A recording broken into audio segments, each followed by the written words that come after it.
நாம் முன்பின் தெரியாத ஒருவர் நம் வாழ்க்கைக்கு மிகப்பெரிய உதவி செய்யக்கூடும்.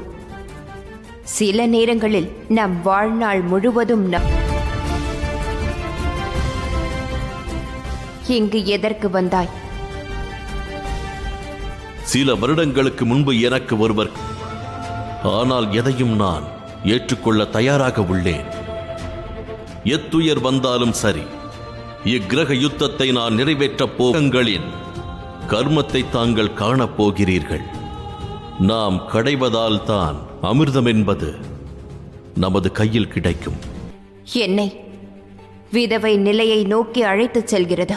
அந்த கர்மம் இந்த பிரபஞ்சத்திற்கே ஒரு தீய பலனை அளிக்கப் போகிறது. இருக்க மாட்டாய்.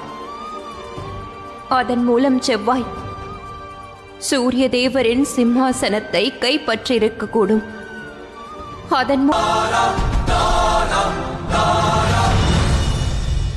சனி சனி சனி, இந்த பேரை கேட்டாலே வெறுப்பாக உள்ளது. அதுவும் மணக்கப் போகும் கணவனுக்கு எதிராக. இதுதான் சூரிய புத்திரியின் பண்பாடா? என் பண்பாட்டை பற்றி நீங்கள் பேசாதிருக்கும். அது பிரபஞ்சத்தின் நன்மைக்காகவே இருக்கும். தாங்களோ ஒரு அந்நியன். உங்கள் எண்ணத்தையும் அறியேன், லட்சியத்தையும். பொழுது சிந்தித்து நிதானமாக பேச. இல்லை என்றால் இல்லையெனில் என்ன?